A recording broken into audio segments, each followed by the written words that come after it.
Whether you've just become an engineer, or maybe you are already down the path and you're at kind of a senior level. At some point in your career, you're likely to face the choice of whether or not you want to become a manager. We're going to be talking about some models that managers can use to improve the way they think about engineering management. My name is Jonathan Cottrell. You're listening to Developer Tea. My goal on this show is to help driven developers like you find clarity, perspective, and purpose in their careers. Today's episode is pointed towards managers. It's going to be the first in a series of episodes about management, about engineering management specifically. But I want to point out that the principles that we're talking about in these episodes apply to engineers as well. Certainly, if you are a team lead engineer, if you're kind of splitting your responsibility between writing code, producing code, and leading a team in some way, then these episodes are going to be particularly valuable to you. If you are an engineer and you haven't gotten to this crossroads yet, then these episodes might help you prepare for that or decide whether you even want to pursue it. Maybe something that you can choose a different path from. So that's the goal of this episode, is to introduce some ideas, some models. And in fact, we're kind of temporarily, at least, titling these episodes the Model Manager episodes of this show. And my hope is that this will be an ongoing series. We'll come back to it and add to it over time. There's not a specific roadmap for management. Management is not a progressive career as much as being a software engineer might be, because a lot of the skills that you use as a manager, you can use as the senior most level manager. Most of the progression that you will experience in your career as a manager is likely going to be the result of projects succeeding, of time passing. You have context. You have you've kind of built up equity in a company, a relational equity, that kind of thing. So a lot of the skills that you use on day one, you're going to be honing and continuing to use those same skills throughout your entire career as a manager. So the first model that I want to talk about today is kind of a meta model in a way. Most of what we do as managers has an indeterminate output. You'll see this expressed in a lot of different ways. If you were to Google, what is the ultimate goal? How do you measure a manager's performance? Some people say that you measure a manager's performance by looking directly at the team's performance. This is probably a useful way of thinking about it, but probably also an incomplete way to think about it. Some people say that the output of a manager is process. What is a manager responsible for? They're responsible for honing a process. I want to focus in on this one today, and I want to talk about how we measure the success of a process, or how we observe a process to begin with. There's a lot of different things that we could classify as processes. It's kind of a overloaded term. There's a lot of baggage that the term comes with. Processes might be something that you feel weighed down by as an engineer, or even as a manager. And there's good reason for this. A lot of the processes that we've inherited, maybe from an HR department, or maybe from the team that came before us, or maybe it's from another department or another pre-existing engineering team, and they're kind of parallel to our team. And since they did it, well, whoever is kind of responsible for all of the teams, they kind of copy paste the process across all of the teams. And generally speaking, when we talk about process, we're talking about something that is a uniform way of accomplishing something. right? That's a very broad, intentionally broad description, a uniform way of accomplishing something. And this uniformity is determined usually in some kind of documented fashion, right? We have, whether it's a tool that's kind of enforcing the uniformity, maybe the manager themselves is kind of ensuring the uniform execution of that process. Whatever it is, there is some kind of standardized way of determining what steps to take so that your approach to kind of trying to accomplish something is uniform. And the idea of business processes isn't new. This isn't something that came along when we started building software. This is something that has been around for as long as we've worked as people. Because a process, especially a uniform process, is intended, generally speaking, to produce uniform results. Of course, this was particularly important in the industrialization age, when we started making things that were actually standardized.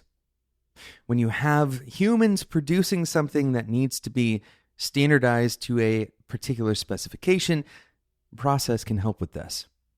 And so our preconception of what a process provides gives us the idea that we have some kind of inputs, typically some kind of raw input, that we can perform some kind of action, perform some kind of modification to that input, and then produce something out of it.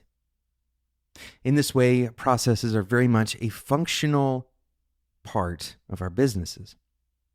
And so, for most of our kind of human history, especially documented human history around processes, we focus on that output, the quality of the output. If you're like me and you've heard of Six Sigma, but you've never been trained in this concept, the idea of Six Sigma is actually to produce a process in which, and I'm reading this directly from Wikipedia, 99.99966% of all opportunities to produce some feature of a part are statistically expected to be free of defects. In other words, Six Sigma is intended specifically to improve a process based on defect rates. As an engineering manager, I'm going to challenge you to think about processes in a totally new way. But first, we're going to talk about today's sponsor.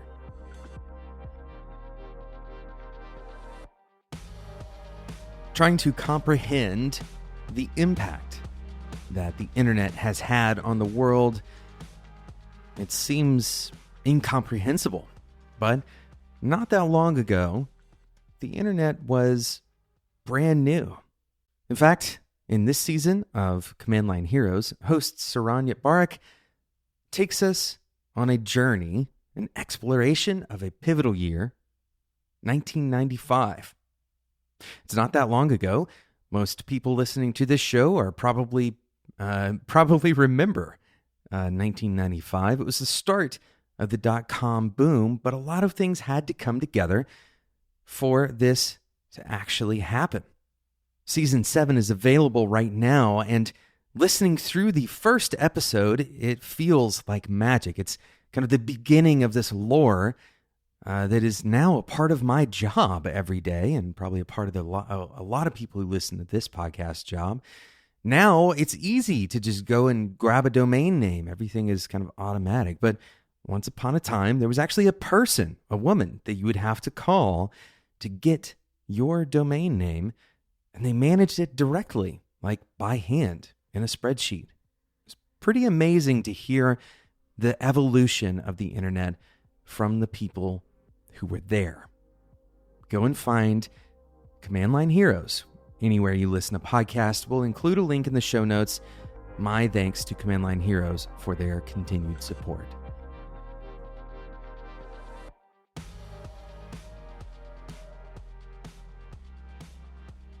Whether you have a good or bad relationship with the concept of business processes, team processes, engineering processes, I hope to change your mind about the goal of a process. You see, most of the time, businesses that implement a strict process, they are thinking about the outputs as a product. And this makes sense for a lot of business types, but it doesn't make very much sense for software engineering. Yes, we can improve our products by instituting good business practices, but our biggest asset and the thing that we need to be refining every day, especially as engineering managers, is the team. Often, our software is almost a direct reflection of the team that's building it. The quality of the software and the ongoing effectiveness towards a business goal, those things are much more correlated with the quality of the team. So I want you to think about the output of your process as human behavior. Think about the output of your process, the primary output of your process as human behavior. Because here's the reality. Creating a process, especially a process that all of the work that your teams are doing has to run through, this is effectively building the behaviors and the habits that your team will adopt. A lot of times, when processes are created, we're not thinking about the fact that we're training people in the behaviors necessary to accomplish those processes, to actually effectively use those processes. And so when we think about the amount of influence that we have on human behavior when we change a process, this becomes absolutely the most critical output of your process. Because there are so many ways that you can change the actual output, right? The product output of a given process. But human behavior is a lasting and a much more effective lever. When you change a process that changes behavior, now you start getting into much longer term, much more kind of deeper effect than simply changing the code that gets produced. So I want you to think about the human behaviors. And of course, it should be noted that we're not just talking about changing behavior directly. We're talking about changing the environment that people are in, and the behavior is a lagging indicator, meaning that you're not going to make an adjustment to your process and then immediately see a behavior change.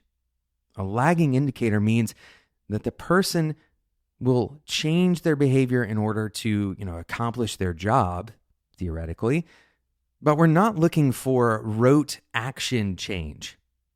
Right? That's not what we're looking for.